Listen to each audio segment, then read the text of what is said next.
All available experts, please report to room A9. Hi guys, Exeter here.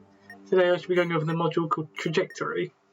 So at the start it might look familiar to something like echolocation or something like that. But the interesting part of this module is when you drag your cursor over it,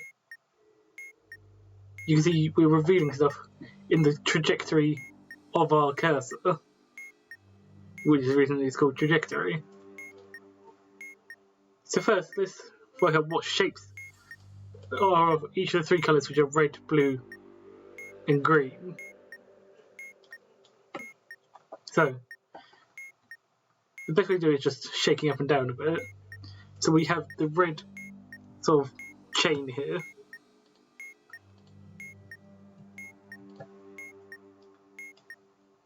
Let's find green now.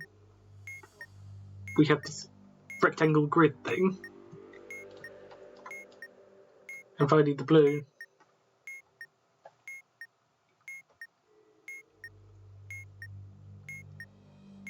We have the anchor.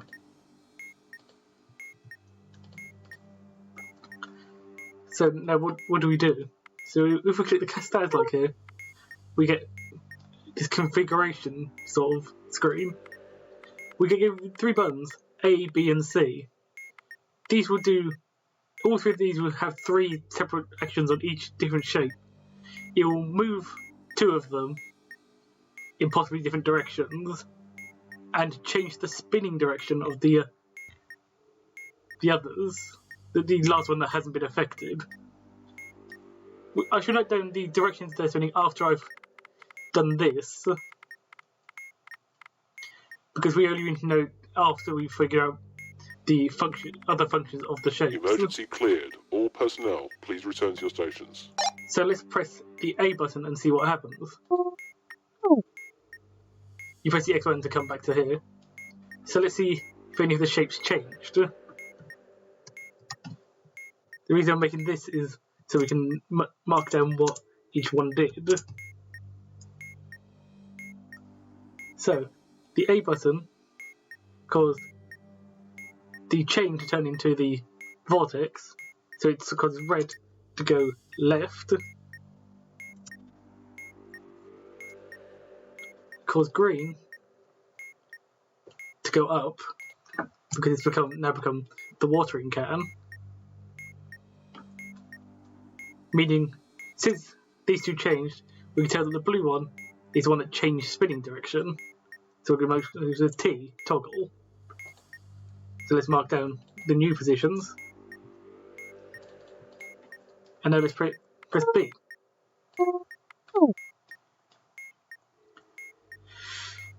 So now the vortex has become the atom sort of thing. So B moves red down. What does it do to G? It flips the direction of spinning. You can see it's still the watering can. And blue is now the bottom. This grid does wrap around, so it went right to get to the bottom. And since we know that none of them toggled red yet, we know the red will toggle on this last one.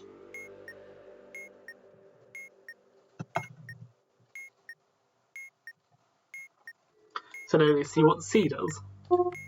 We know it toggles red. It changes green to the book, meaning it sends green left. And finally blue became the safety pin, or the drawing pin, meaning it moved it once down. So now we have the function of each button.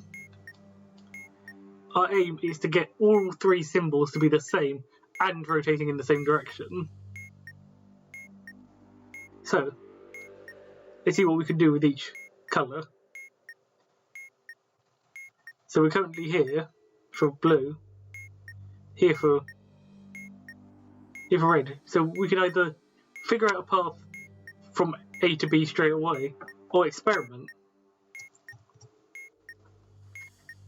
So ultimately, we might want red to move into this column, anything else. And actually, yeah, I think that is it. That'll at least get it all in the same position, because if we press red to go left here, with red to go left here, we go into the drawing pin, and moving green up will also take us onto the drawing pin. We'll just have to see if the spinning is in the correct direction.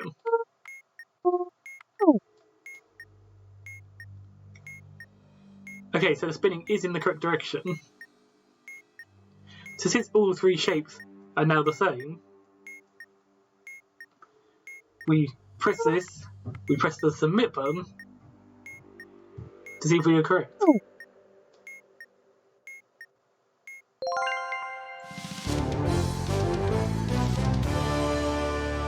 As a self-module, you know if you've got a self-module because it will turn completely white.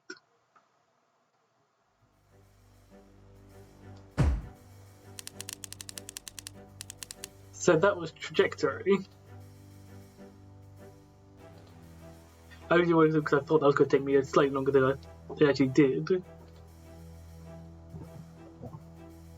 But basically, the steps of this module is to 1, find your initial shapes, 2, find what the buttons do by how it moves about 2 of the shapes for each button, and you know the last one toggles the spinning direction, and then logically find a way to get everything to where you need it to be. This might take one step. It might require you to loop around the board multiple times. So as you see here, we have one which took us straight to the solution. But say if this green one was over here, we might have to do a bit more work to get it over to where we need it to be. But anyway, that is trajectory. Hopefully with that example you understand how the general essence of the module works.